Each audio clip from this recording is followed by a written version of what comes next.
पहली बार और यह अंतिम बार कि मैं बोलता तो कान से मैंने पी लेता था। मैंने ऐसी स्थिति थी, ऐसा जीवन में मेरे को नहीं मिला। दूसरा,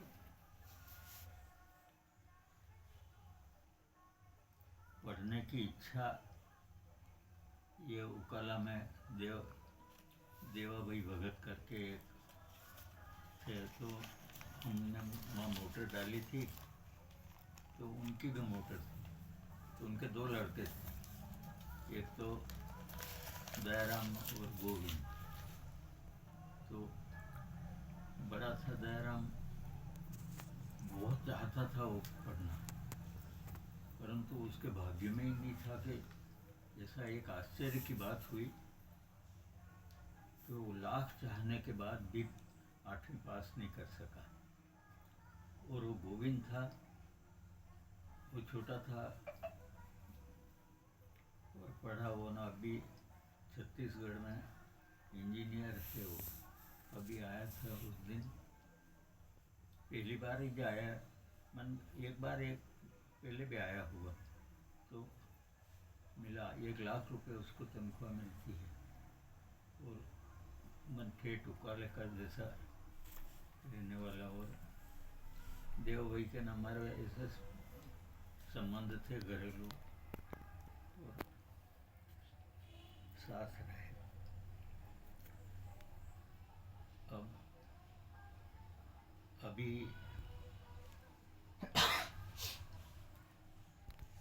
वर्तमान में गुरु के महत्व पर ये बात है कि गुरु, अभी ये जो सीहोर वाले जिन कथा करी गुरु के ऊपर ही की, और सब तरह के गुरु का बताया उन्होंने, कैसे कैसे गुरु होते हैं, क्या क्या, और गुरु नहीं करने पर क्या होता है, और गुरु की महत्ता भी क्या है। तो गुरु नारद जी वैकुंठ में गए न, भगवान ने कहा कि ये नारद जी उठ के गए तो के गोबर से लिखो और इस स्थान को साफ करो, क्योंकि नारद जी ने गुरु नहीं किया था। तो नारद जी वापस लौट के आए और फिर उन्होंने कहा कि किसको गुरु करें, तो सुबह जो मिल जाए उसको गुरु करना। तो एक मछुआरा मिल गया और उसको गुरु बनाया। तो मन गुरु का महत्व है, परंतु गुरु केवल एक प्रतीक है। वो आपको माने जो ये कहते हैं कि हम आपको भगवान तक ले जाएंगे, वो मिला देंगे, कुछ नहीं कर सकता। गुरु केवल एक इशारा है कि माने इधर चले जाओ, बोरदे का रास्ता कौन सा, तो ये इधर ही ये जा रहा है, बस इतना बतलाने वाला। पर इतना बतलाने वाला भी तो उसका भी तो महत्व है कि कौन बतलाए, और सही मार्ग बतलाना, सही उपदेश देना, और उसी तरह से मैंने उसको ग्रहण करने वाला भी आदमी चाहिए। जय श्री राम। तो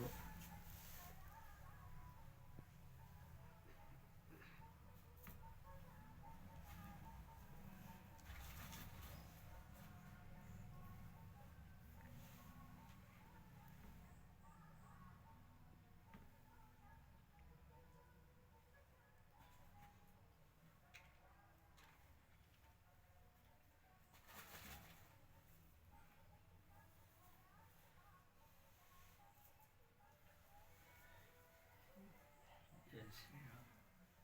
तो आठ मतलब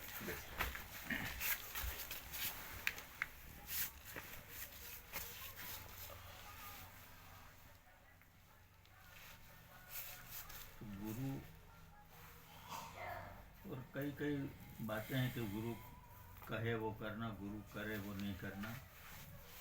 दूसरी बात, गुरु केवल प्रतीक है, और उसमें आस्था जितनी आपकी रहेगी उतना आपको फल मिलेगा। परिश्रम तो आपका ही है, निष्ठा आपकी है, आपके हृदय में उसके प्रति भाव होना चाहिए। जैसे एकलव्य था, तो एकलव्य के हृदय में उनके प्रति, द्रोणाचार्य के प्रति इतनी निष्ठा थी, मैंने विश्वास कि मैं सीख ही जाऊंगा।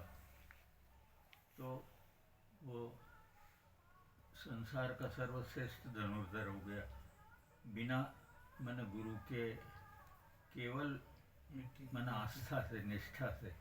तो निष्ठा ही सब कुछ होती है, और गुरु केवल इसके और कुछ भी नहीं कर सकता। अब रही बात, गुरु को निहत्ता रखा भगवान ने तो इसीलिए रखा कि मैंने जन्म के पहले भगवान ने हमारे लिए सारी व्यवस्था यहाँ धरती पे कर दी। एक बालक जन्म लेता है तो नंगा ही जन्म लेता है, और उसके पहले भगवान ने यहाँ 5 तत्व, ये पृथ्वी, अग्नि, जल, ये 5 तत्व हैं। ये 5 तत्वों के बिना आदमी नहीं जी सकता। भगवान ने तारा को कहा कि ये पंच तत्व के कारण ये बाली था, ये इसकी देह तो यहाँ आपके सामने पड़ी है। तो पंच तत्व पहले बना दिए उन्होंने, और हम यहाँ माता पिता बना दिए, घर बना दिया, सारी व्यवस्थाएं सब कर दी। ये व्यवस्था सारी है आपके लिए, आप जाइए।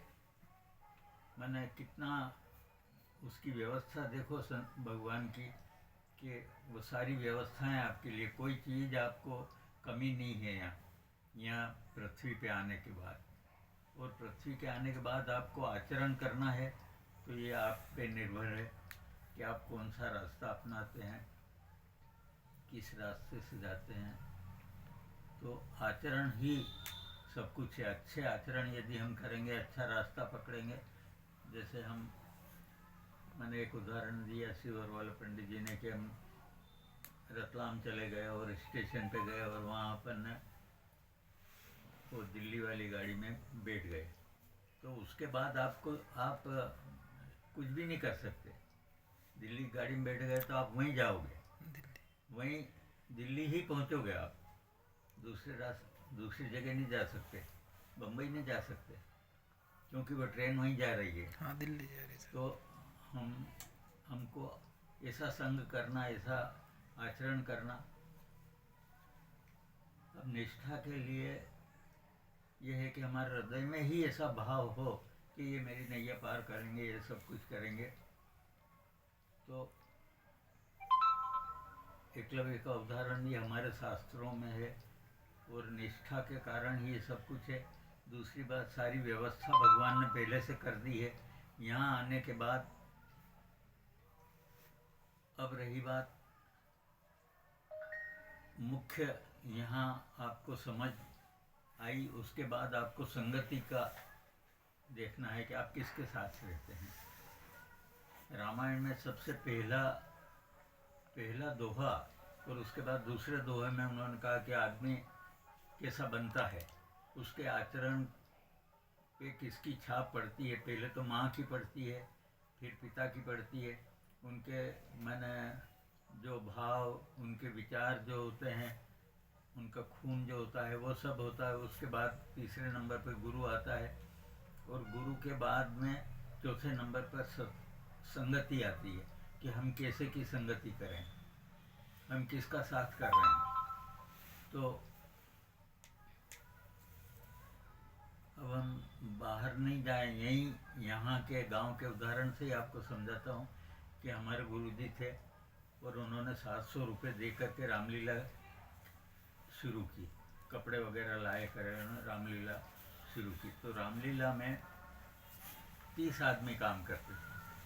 30 में से सबकी निष्ठा वैसी नहीं थी रामलीला के प्रति कि हम अच्छा काम कर रहे हैं, ये अच्छा रास्ता है। तो उनमें जो लोग अच्छा, मैंने जो बलात् उनको उधर लगाने के बाद भी वो तो केवल ये समझते थे खेल। और कुछ ऐसे लोग थे जो मन निष्ठापूर्वक उसमें रहते थे। उस निष्ठा में जैसे मैं था, सबसे अधिक काम किया, शिवराम जी थे, उसके बाद में काना भाई बावड़ी वाला था, लक्ष्मण पटेल जो शंकरबा पटेल के खेड़ा चले गए वो खेड़ा थे, चले गए। बाबू भाई गोबर वाले ने उसके बाद सारी बात, और उसके बाद ये बाबू भाई भी थे। ये माना हमारे बाद हमारे हयाती में समझ लो, तो जो निष्ठा रखते थे, तो हम इतने तो अभी सुखी हैं। हम ये गारंटी के साथ मैं कह सकता हूँ कि हम सब सुखी हैं। हमारा माने आज जीवन है वो सुखमय जीवन है, परंतु उसके बाद जो हमारे माने हमारे नहीं आचरण से, जो विचार से अच्छे काम नहीं जाते थे, वो उस ट्रेन में बैठ गए तो वो बम्बई गए और हम दिल्ली वाली ट्रेन में चले गए। तो इस तरह से आचरण और संगति से आचरण आता है। यदि हम अच्छे की संगत करेंगे, और कई उदाहरण हैं हमारे पट्टीबाड़ा में भी आता है कि रहे संग बड़े इनके होत बड़ो हित मेल, सभी जानत बढ़त है वृक्ष बराबर बेल। एक बड़ का झाड़ हो न उस पर आप कद्दू की बेल लगा दोगे, गिलकी की बेल लगा दोगे तो ठेठ उसके ऊपर तक चली जाएगी। तो संगति से ही, संगत ही गुण उपजे संगत ही गुण जाए, बांस फांस और मिश्री एक के भाव भी खाए। तो मैंने एक अकेला ही सब कुछ नहीं कर सकता। दूसरी बात, हमारा इस संगत के कारण यदि हम अच्छी संगत में गए और अच्छा कार्य किया, तो उसके बाद अगला कदम हमारा आता है कि हम कृतज्ञ बने, कृतज्ञ बने, क्या मन उपकार को मानने वाले बने, जो हम पे थोड़ा बहुत भी उपकार करे। क्योंकि इस संसार में लेना देना तो कुछ है नहीं, भगवान ने हमको भेज दिया है। अब इस मेले में आ गए अपन, और किससे क्या मिले, कोई मिले नहीं, तो हमारा लड़ाई तो उससे है नहीं, फिर हम उससे द्वेष क्यों करें। तो गीता भी ये कहती कि अद्वेष्टा सर्वभूतानां मैत्र करुणा एव च। तो सबसे अद्वेष भावना रखना, द्वेष किसी से नहीं रखना कि ये मेरे से आगे निकल जाएगा, कि ये यूँ है, कि ये यूँ है, कि ये यूँ करता है। आपको क्या उससे, आप अपना काम करिए। तो अद्वेष और निष्ठा, ये कुछ ऐसे बिंदु हैं जिन पे हम यदि आचरण करें तो आज भी हमारा जीवन एक कृतज्ञता, उपकार आपके साथ ही। एक उदाहरण है, नरसाबाज पठान नाम का एक था, और उसने अमर सिंह नाम सुना हुआ अपने, अमर सिंह इतिहास में एक महाराणा हुए चित्तौड़ के, और वो कहीं से आ रहे थे, रास्ते में एक वो पठान मिल गया। तो उस पठान को प्यास लग रही थी, तो उसने कहा कि मैं पानी के बिना मर जाऊंगा। तो उन्होंने कहा मैं हमारे पास पानी है, राजा और रानी दोनों थे, तो पानी पिला दिया उसको।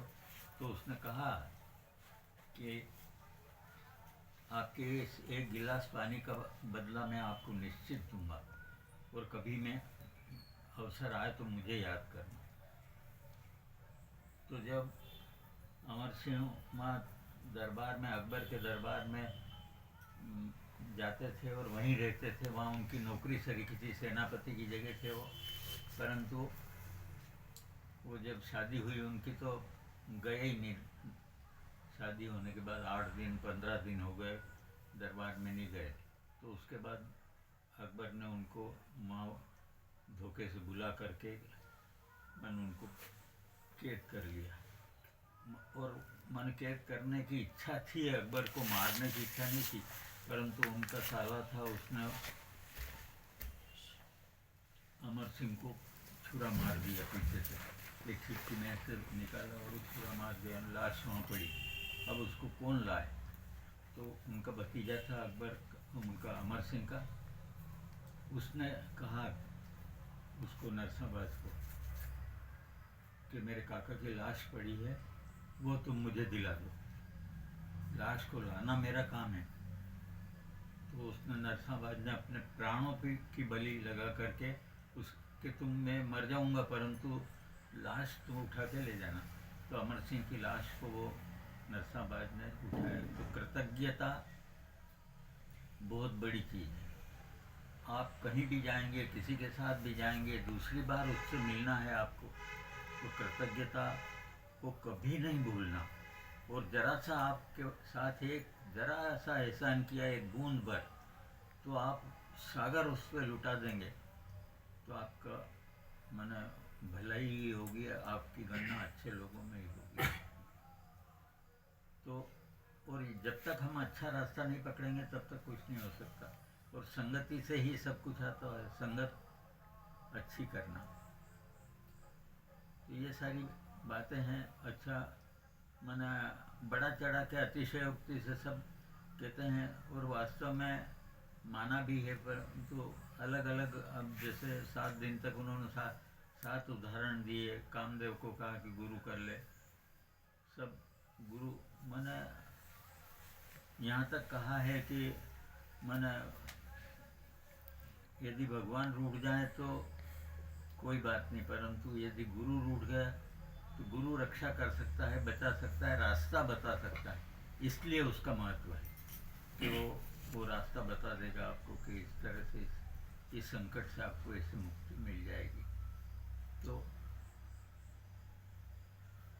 इसलिए गुरु का महत्व है। और हमारे सनातन परंपरा में तो गुरु को अत्यंत महत्व दिया है, और कई असंख्य उदाहरणों से हमारा सनातन भरा पड़ा है कि सब ये जो वेद पुराण जितने भी ग्रंथ हैं धार्मिक हमारे, सब में गुरु के महिमा को। परंतु गुरु ये याद रखिए, मन इससे आस्था में कमी नहीं आना चाहिए कि है मैंने गुरु को भगवान की तरह ही समझना, निष्ठा जितनी।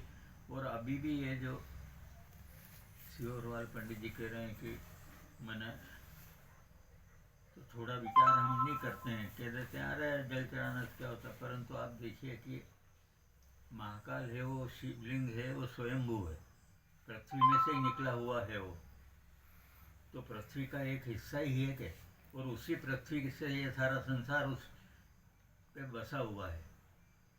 तो फिर महाकाल की पूजा करना, और वो एक केंद्र बिंदु मैंने हमारे पूर्वजों ने निकाल के ने रखा कि ये महाकाल है। और काल नाम दिया उसको इसलिए कि इसको कोई भी रोक नहीं सकता। मैंने सुमंत जी ने दशरथ जी को कहा था कि मैंने होनी जो होती है, तो एक मतलब एक बात ये भी रह गई थी कि होनी जो होती है तो वो भगवान ने पहले से निश्चित कर रखी। आपको जिस श्रेणी में जिस घर में जन्म दिया तो वो भगवान ने पूर्व कर्म के हिसाब से आपको जन्म दे दिया है। परंतु अब उससे आप नीचे मत जाइए, ऊपर चढ़ने की कोशिश कीजिए। तो सारी व्यवस्थाएं आपके लिए तैयार है। अब देखिए कि आपके पिता माता तैयार कर दिए, उन्होंने आपको जन्म दे दिया, आपके लिए खेती है, आपको जो जो मिलना चाहिए वो सारी व्यवस्था, यही खेत मिलेगा आपको और वही इतना ही हिस्सा मिलेगा, ये सारी व्यवस्था है।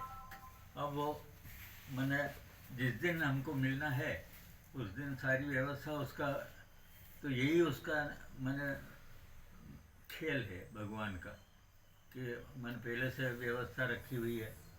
एक कोई भी अपन अच्छा काम करें, एक उदाहरण है कि मन कोई भी ऐसा काम हमारे द्वारा होता है जो मैंने 25 साल बाद हमको उसका लाभ मिलता है। जैसे अभी जैसे बाबू ही रामायण लाए तो उसके ऊपर मैंने नाम लिखा, तो मैंने लिखा कि पवन पाटीदार जाबड़े वाले साथ में थे। आज पवन को मालूम नहीं कि मेरा लिखा है, पर जिस दिन वो देखेगा उस दिन तो सोचेगा कि बाबू भाई ने मेरा नाम लिखा है, यार मैं साथ गया था इसके लिए। तो व्यवस्था उसकी पहले से है, आपको कुछ नहीं करना है, केवल आपको तो सिर्फ ये करना है कि अपना कर्तव्य जो सामने आया है आपको बस वो करो, और कुछ कोशिश मत करो कि मैं ऐसा कर दूं, मैं ये संबंध वहाँ हो रहा है ना उसको छुड़ा दिया ना दूसरी जगह अपनी इच्छा से मैं न फिर बहादुरी बताएं अपन के मैंने करवाया। आप कुछ नहीं कर सकते, जो उसकी इच्छा होगी वो होता है, आपके चाहने से कुछ नहीं होता है। अपन जैसे बहुत चाहते हैं, बहुत सारी बात चाहते हैं कि ऐसा हो जाए, हमारे पास इतना पैसा हो जाए, परंतु हमारे जो उसने लिखा है भाग्य में वही होगा, जो उसको देना है वही इतना ही होगा। तो फिर हम क्यों मैंने ये करने का। अर्जुन को भी यही कहा गीता में कि मैंने तू कर्म कर, फल की इच्छा मत कर, फल देना तो मेरे हाथ में है। फल तो यदि अच्छा काम करेगा तो अच्छा फल मिलेगा, खराब काम करेगा तो खराब फल मिलेगा। तो इसलिए और अब भी मैंने खैर हमारे जैसे तो हम आ गए हम किनारे, परंतु आप लोगों के लिए तो बहुत सारा लंबा जीवन पड़ा है। आप और मैंने हमारे सनातन में ये कहा है कि जब से जागे तब से ही सवेरा। जब से आपको ये ज्ञान हो गया, जब से आप समझने लगे, तब से ही आप नया जीवन शुरू होता है आपका, और आप अच्छे आचरण करिए, उसका अच्छा फल मिलने लग जाएगा आपको। तो मैंने एक कंकर को भी शंकर कह रहे हैं वो, तो इसलिए कह रहे हैं कि मैंने उनका कहना कोई गलत नहीं है। ये सारी पृथ्वी की ही पूजा करते हैं, सारी पृथ्वी की कहाँ कहाँ पूजा करते हैं और कर भी रहे हैं। जहाँ जहाँ शिवलिंग है, जहाँ जहाँ मंदिर है, जहाँ जहाँ पवित्र भूमि है, जहाँ जहाँ जैसे गंगा सागर है, संगम है, उन स्थानों पर हमारे पूर्वजों ने तीर्थ बनाए। तो इसलिए बनाए कि सारी पृथ्वी ही हमारे लिए नदी भी पूज्य है, तालाब भी पूज्य है, वृक्ष भी पूज्य हैं। तो ये सारी व्यवस्था यथास्थान है, और जहाँ जहाँ भी हमारी श्रद्धा होगी तो निश्चित फल मिलेगा। यदि हमारी निष्ठा अच्छी है कि हम तो गए न माँ, अभी भी कहते हैं कि हम में कुबेरेश्वर आया, मैंने दर्शन किया, उससे मेरे को फल मिला। पर वो तो कह रहे हैं कि यहाँ से एक कंकर भी उठा के ले जाओ, आप किसी जगह से एक कंकर उठा लो। नर्मदा के बारे में हमारे पुराणों में लिखा है कि नर्मदा के जितने कंकर हैं वो सब शंकर हैं। आप कोई सा भी एक कंकर उठा करके उसकी पूजा करो परमात्मा समझ करके। और सबसे पहले मूर्ति पूजा शुरू हुई तो ध्रुव को नारद जी ने बताया कि पूजा कैसे करोगे तुमने, कहाँ जा रहे हो तपस्या करने के लिए, क्या होती है तपस्या। तो पहले ऐसा शुरू दिन इतनी मिट्टी लेना, उसमें पानी डाल देना, उसको गीला करके और एक वो लोंदा बन जाएगा, उसको वहाँ रख देना और कहना कि मेरे अंदर जो स्थित हो आप, तो इसमें आओ तो मैं आपकी पूजा करूँ। तो वो और ऐसा होते होते तुम्हें मूर्ति बनाना आ जाएगी। और 6 महीने में ध्रुव को भगवान की प्राप्ति हो गई। तो और तब से ये मूर्ति पूजा ये हुई। और मानो परमात्मा तो सर्वत्र व्याप्त ऐसे हैं कि ये सारी पृथ्वी महाकाल को हम पूज रहे हैं। जिस जगह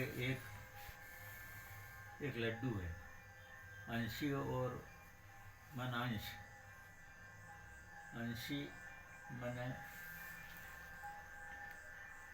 और पूरा, एक तो पूर्ण है, ये एक श्लोक भी है कि पूर्ण है वह पूर्ण से निष्पन्न होता पूर्ण है, पूर्ण से यदि पूर्ण को दे निकाल, शेष फिर भी पूर्ण ही रहता सदा। परमात्मा का अंश है, ईश्वर अंश, जीव अविनाशी हमारा जीव है, ये परमात्मा का अंश है। परंतु माया के वश में होकर के ये गलत संगति के कारण ऐसा आचरण करता है। तो मैंने अब भी समझ जाइए, मैंने होशियार होने का ये है। और आपके पीछे तो बहुत लंबा समय है कि आप अच्छे से अच्छा इस संसार में, इस मेले में आए, तो गलत चीज़ें कोई खरीदना ही नहीं, अच्छी चीज़ ही खरीदना अपने को। तो निश्चित आपका जीवन सुखमय, बुढ़ापा सुखमय हो सकता है, और यहीं सारा फल मिलता है। और कहीं इसके लिए कोई स्वर्ग नरक की कोई जो कल्पना है, स्वर्ग भी यहीं है, नरक भी यहीं है। और अच्छा आचरण कीजिए, अच्छे शिक्षा दीजिए अपने बालकों को, और सुख को प्राप्त कर सकते हैं अपन। और ऐसे तो बहुत सारी बातें हैं, परंतु स्वाध्याय जरूर करना चाहिए। कुछ भी जो ज्ञान प्राप्त होता है, जिस कुएं में आव होती है और पानी जाता भी है जिस कुएं में से, तो उस कुएं में पानी नहीं रहेगा। परंतु जिस कुएं में आना और जाना नहीं होता है और भरा ही रहता है, आव है, वो आव तक भर गया न, हो जाएगा तो वो गंदा, मेला ही हो जाएगा, गंदा हो हाँ जाएगा। मेला हो जाएगा। तो इसके लिए ये सारी बातें हैं। आप कोशिश करोगे तो सब मिलेगा आपको। और स्वाध्याय सरल तप है, तो अच्छे कोई भी अच्छी बात दिन में, आज रात में ही सो करके आप सो जाइए कि सुबह कोई भी एक अच्छा काम, अच्छी बात, अच्छा पढ़ना है, अच्छा आचरण करना है किसी के साथ, ये करिए। और अहम को बिल्कुल नहीं आना चाहिए, जहर है ये अहम, अहम को छोड़ देना। अहम के कारण ही सब मैं हूँ, मैं करता हूँ, यही सबसे बड़ा पाप है कि मैं करता हूँ। आप कुछ भी नहीं कर सकते, जो होने का होगा वो होगा, उसकी इच्छा से होगा। और होइए सोई जो राम रीति आखा, और भजन में भी ये है कि होगा वही जो राम जी चाहेंगे। इस तरह से आपका ये समय है भैया ना, अच्छी बात है। आप मेरे गुरु जी को प्रणाम करते हुए, मेरे पिता को। अच्छा, एक ये भी है कि गुरु एक ही नहीं होता है, गुरु कई होते हैं। जीवन में जिसने एक अक्षर जिसने हमको दिया, वो भी, उसको भी मन प्रणाम करना चाहिए, उसको भी गुरु समझना चाहिए, उसका भी एहसान मानना चाहिए। तो दत्तात्रेय जी ने 24 गुरु किए, तो इसीलिए वो बताने के लिए कि हमको, मैंने जो एक अच्छी बात हमको बताए, एक अच्छा रास्ता जो बताए, तो उसका एहसान कभी मत भूलिए और उसको अपना गुरु की तरह मानिए और उसमें श्रद्धा रखिए, आपका सदैव कल्याण होगा। ये बात है। संगति अच्छी करना, अच्छे कार्य करना, अच्छी ट्रेन में बैठना और अच्छी जगह जाना, ये। और निष्ठा ही हमारा जितनी हमारा श्रद्धा होगी उतना फल मिलेगा। आप माने इसके लिए हमारे यहाँ है, हनुमान जी नहीं मिलते थे, मूर्ति नहीं मिलती थी, तो एक पत्थर लिया, रखा, सिंदूर लगा दिया, वो देवी भी हो जाती, बेरू भी हो जाता है, हनुमान भी हो जाता है। तो मन कौन है, जब हमारी निष्ठा है ना, वही आएगी यहाँ और वही काम करेगी। निष्ठा के बिना कुछ नहीं हो सकता, श्रद्धा के बिना। और माता पिता को भी लोग मार भी डालते हैं, आज हम पेपरों में रोज पढ़ते हैं। आज मन हम पढ़ते थे जब, तो हमने कभी सुना ही नहीं था ना, आज ये बातें जब पेपर में आती है तो मैंने आज, तो इसको छोड़िए, आप अपना तो अपना काम करना है। और न कोई मैंने खराब संगत करना। राजनीति में भी आज ये होते हैं, मार भी डालते हैं, सब करते हैं, इससे कोई अर्थ नहीं है। आप अपने जीवन को सुधारिए। मैंने तेरे भावे जो कहे भलो बुरो संसार, नारायण तू बैठ के अपनो भवन बुहार।